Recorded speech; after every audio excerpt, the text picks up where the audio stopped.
Hello NEET aspirants, welcome back to a new session जिसमें हम लोग आज सीखने जा रहे हैं how to grip the chapter reproductive health. Reproductive health बच्चों जो चैप्टर 4 क्लास 12 के सिलेबस से आता है, ठीक है ना। ये चैप्टर इसलिए खास है क्योंकि बहुत छोटा चैप्टर है और आपको एटलीस्ट 3 to 4 क्वेश्चंस दे करके जाता है ये। और मैं आपको इस लेक्चर में ये भी बताऊंगा कि कौन से वो टॉपिक्स हैं इस चैप्टर के जो आपको छोड़ करके नहीं जाने और वो पक्का पक्का एग्जाम में रखे होंगे। ये समझ लीजिए, ये इतना इंपॉर्टेंट चैप्टर है। ठीक है, तो चलिए अब बात करते हैं इस चैप्टर के इंपॉर्टेंट टॉपिक्स की। इंपॉर्टेंट टॉपिक में सबसे पहले रखा गया है रिप्रोडक्टिव हेल्थ को। रिप्रोडक्टिव हेल्थ क्या होती है और सोसाइटी के लिए रिप्रोडक्टिव हेल्थ की इंपॉर्टेंस क्या है, और जो लोग रिप्रोडक्टिवली हेल्दी नहीं होते वो किन किन परेशानियों का सामना करते हैं, plus the education of children at the level of sex education that has to be mentioned here. उसके बाद में आ जाते हैं कॉन्ट्रसेप्शन मेथड्स पे, जो कि हम 5 कैटेगरी में इनको डिवाइड कर लेंगे। और वहां पर मैं आपको पिन पॉइंट इसी लेक्चर में बताऊंगा कि इस चैप्टर को अगर आपको ग्रिप करना है तो ये टॉपिक आप टॉप मोस्ट प्रायोरिटी पर रखेंगे, क्योंकि इससे एटलीस्ट 2 क्वेश्चंस आपको हर साल नीट के अंदर मिलते हैं। ये इतना खास है।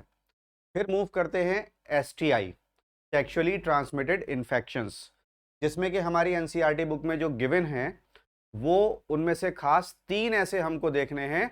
वो कौन कौन से हैं जो कि वायरल हैं, प्लस उनके साथ हमको कैसे डील करना होगा और कैसे हमें अपने यूथ को समझाना होगा कि इससे बच करके रहें। क्योंकि जब हम इसको पढ़ते हैं तो पता चलता है कि सबसे ज़्यादा जो यंग जनरेशन है, जिसमें आप लोग भी बिलोंग करते हैं, उनको ज़्यादा चांस है ये एक्वायर करने के। क्योंकि ये जो एज होती है एडोलसेंस, ये ऐसी एज है बच्चों कि इसमें आप चाहें तो बन जाएं, चाहे तो बिगड़ जाएं। लेकिन आप क्योंकि अच्छे बच्चे हैं, आप नीट की तैयारी कर रहे हैं, 720 का आप टारगेट लेकर के चल रहे हैं, तो आप इससे इजीली बच सकते हैं अगर आप अपना फोकस सारा का सारा नीट पर रखें। और उसके बाद में आते हैं लास्ट पार्ट जो इस चैप्टर का है, इनफर्टिलिटी, जिसके अंदर 9 एब्रीविएशंस दी हुई हैं, जिनको 5 पॉइंट में अगर आप डिवाइड कर लें तो पूरा का पूरा पेज आपके लिए बिल्कुल इजी हो जाएगा। ये हमारी स्ट्रेटजी आपको बताने वाली है। और देखो, पढ़ रहे हैं साइंस में और है आर्ट, असिस्टेड रिप्रोडक्टिव टेक्नोलॉजीज। चलिए देखते हैं इस चैप्टर के इजी टॉपिक्स को। इजी टॉपिक में बच्चों सबसे पहले आ जाता है रिप्रोडक्टिव हेल्थ। रिप्रोडक्टिव हेल्थ की बच्चों सबसे पहले आपको डेफिनेशन सीखनी होगी, क्योंकि अगर डेफिनेशन नहीं आएगी तो आगे का टॉपिक भी नहीं आएगा। और उसके बाद में हमको बताया जाता है कि why it is important to keep reproductive health. देखो, healthy reproductive organs with normal function, इसका ये मतलब नहीं है कि हम अपनी पॉपुलेशन को बढ़ाते चले जाएंगे, नहीं। बल्कि जब आप रिप्रोडक्टिवली हेल्दी होते हैं तो आप अपने बाकी के कामों में भी अपना फुल पोटेंशियल दे सकते हैं। दूसरी चीज ये है कि हमारी कंट्री में जो फैमिली प्लानिंग प्रोग्राम है वो सबसे पहले इनिशिएट किए गए। India was the first country and that is 1951। लेकिन इसका रीजन ये भी था कि इंडिया में पॉपुलेशन एक्सप्लोजन उससे पहले हो चुका था, दैट इज 1950। तो ये दोनों बातें याद रखना। जब फैमिली प्लानिंग प्रोग्राम इनकॉर्पोरेट हुए 51 में, तो इसका सीधा सा मतलब है कि 1950 तक ये बात समझ में आ गई थी कि इंडिया की पॉपुलेशन एक्सप्लोड कर रही है। ठीक है ना।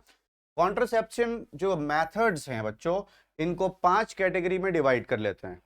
उसका रीजन क्या है मैं आपको बताऊं। 5 कैटेगरीज में डिवाइड करने का देखो सबसे बड़ा रीजन ये है। सबसे पहले तो हम आ जाते हैं नेचुरल मेथड्स पर। नेचुरल मेथड्स में 3 जो हमारी किताब में लिखे हुए हैं उनको हमें सीखना है। उसके बाद में आते हैं बैरियर मेथड्स पे। Then you have IUDs, intrauterine devices, then you have pills, injectables and implants. तो बच्चों देखो, इंजेक्टेबल्स और इम्प्लांट्स अलग लिखे हुए हैं, पिल्स अलग लिखी हुई हैं, लेकिन यहां मैंने इनको एक ही कैटेगरी में क्यों रखा है मैं अभी आपको बताऊंगा। और finally you have surgical methods, जिनको बोलते हैं स्टरलाइजेशन। ठीक है ना। उसका रीजन ये है कि इन तीनों के जो मोड ऑफ एक्शन है, एक टेबल आप बनाएंगे जहां एनसीईआरटी में आपको पता चलेगा कि बैरियर मेथड्स का मोड ऑफ एक्शन क्या होता है, आईओडीज का मोड ऑफ एक्शन क्या होता है। और देखो, इन 5 में डिवाइड करने का फायदा क्या है कि जो बीच में आया दैट इज आईओडीज, ये आइडियल कॉन्ट्रसेप्टिव हैं। क्योंकि देखिए, जब आप बात करते हैं रिवर्सिबिलिटी की और सेफ्टी की, ठीक है ना, तो ये बीच में है। हमको अच्छी तरह से मालूम है कि रिवर्सिबिलिटी सबसे ज्यादा इनकी है, और सेफ्टी सबसे ज्यादा इनकी है। तो सेफ्टी का मतलब क्या है कि इस मेथड को एक्वायर करने के बाद कंसेप्शन ना हो, तो वो चीज समझ करके चलनी है यहां पर। तो आईओडीज इसलिए बीच में। अच्छा, पिल्स के साथ इंजेक्टेबल इंप्लांट को क्यों रखा? क्योंकि इनका मोड ऑफ एक्शन सेम है। और सर्जिकल मेथड्स लास्ट में वेजेक्टोमी और ट्यूबेक्टोमी जो हमारी बुक में बताई गई है वो स्टेलाइजेशन में भी आते हैं। Once those tubes in males and females, males में वास्ट डिफरेंस और फीमेल में फेलोपियन ट्यूब अगर कट और टाई हो जाए तो उसके बाद में फिर ये रिवर्सिबल है ही नहीं, ठीक है ना। तो ये चीज समझ करके चलनी है। फिर एक टेबल आईओडीज की बनानी है जिसमें non medicated, then you have copper releasing and you have iron hormone releasing IUDs, ठीक है ना। तो वहां उनके एग्जाम्पल याद करके जाना। ये 2 टेबल बना लेना, इनमें से 1-2 क्वेश्चन आपको पक्का मिलने वाले हैं। ऑलराइट बच्चों, चलिए आगे बढ़ते हैं इस चैप्टर के डिफिकल्ट टॉपिक्स में।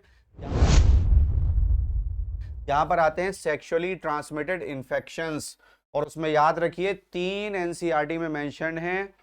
एचआईवी से होने वाला AIDS, then genital herpes and of course hepatitis B. इन 3 के बारे में साफ लिखा हुआ है कि ये 3 कंप्लीटली क्योरेबल नहीं है। बाकी जितनी भी सेक्सुअली ट्रांसमिटेड इंफेक्शंस हैं they are completely curable if detected early and treated properly. ये स्टेटमेंट आपको याद रखना है। Then comes infertility. देखो, इनफर्टाइल होने का मतलब मेल में है लो स्पर्म काउंट या इंसेमिनेशन ना कर पाना, लेकिन फीमेल में इनफर्टिलिटी 2 तरह से हो सकती है।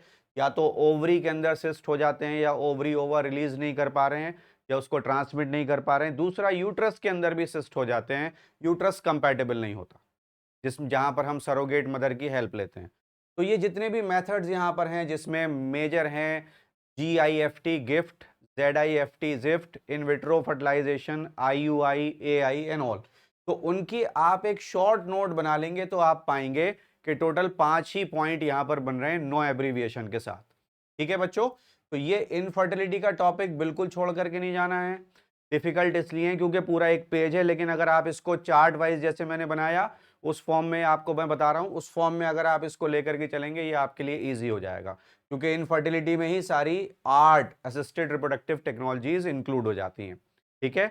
और एक सबसे ज्यादा खास है, गिफ्ट के अंदर आपको ये याद रखना है, gamete intrafallopian transfer male gamete का नहीं हो रहा है, फीमेल गैमीट का हो रहा है। दूसरी फीमेल से ओवा लेकर के और पहली फीमेल के फेलोपियन ट्यूब में भेजा जा रहा है। क्योंकि अगर आप मेल गैमीट को ट्रांसफर करने की बात करते हैं तो दैट इज आर्टिफिशियल इंसेमिनेशन। फिर इसमें एक चीज बच्चों को जो अक्सर बच्चे भूल जाते हैं, ICSI, intracytoplasmic sperm injection, this is very very important. और STI में याद रखेंगे कि एक और एब्रीविएशन यूज हुई है, पेल्विक इन्फ्लेमेटरी डिजीज, ठीक है बच्चों। तो ये जो चीजें यहाँ पर मैंने आपको स्ट्रैटेजी में बताई हैं, इनको बहुत खास ख्याल इनका रखिएगा और ग्रिप कर लीजिए चैप्टर को। देखते हैं प्री रिक्विसाइट्स क्या क्या हैं इस चैप्टर को पढ़ने के लिए। बेसिक बायोलॉजी आपको आनी चाहिए, एनाटॉमी का आइडिया होना चाहिए, क्योंकि हमको टेस्टिस और ओवरीज के इंटरनल स्ट्रक्चर्स हम चैप्टर 3 में पढ़ करके आते हैं। Then hormones, what they are doing, क्योंकि हार्मोन रिलीजिंग आईओडीज की भी बात होती है, प्लस पिल्स, इंजेक्टेबल और इम्प्लांट्स में भी बात होती है, प्रोजेस्ट्रोजेंस की, एस्ट्रोजन प्रोजेस्ट्रोजन कॉम्बिनेशन की। And you should have familiarity with the medical terminology, जैसे कि स्टिल बर्थ क्या होती है, एक्टोपिक प्रेगनेंसी क्या होती है, वो यहाँ पर मेंशन है। और जैसा मैंने आपको इस लेक्चर की शुरुआत में बताया था बच्चों कि 3 से 4 क्वेश्चन ये चैप्टर दे करके जाता है। चलिए देखते हैं कि प्रीवियस ईयर की वेटेज क्या है। 2023 में 3 क्वेश्चंस, 2022 में 2 क्वेश्चंस, 21 में 3 क्वेश्चंस, 20 और 2019 में देखो 4 क्वेश्चन। तो 3 से 4 क्वेश्चन इस चैप्टर से आपको मिलने ही वाले हैं, ठीक है बच्चों। ये छोटा चैप्टर है, मार्क्स गिविंग चैप्टर है, इसको सॉलिड कर लीजिए और इस पूरे ही चैप्टर को आप उन चैप्टर्स में ऐड कर सकते हैं जो आपके सॉलिड होते हैं। कई बार आपको ऐसा करना पड़ेगा कि आप टोटल सिलेबस को वर्कआउट करिए, देखिए कि कौन से चैप्टर हैं जिसमें हम कमजोर हैं, तो ये चैप्टर वहां आपको नहीं मिलेगा, आपको लगेगा ये चैप्टर हमारा स्ट्रांग है, ठीक है बच्चों। All the best, thank you.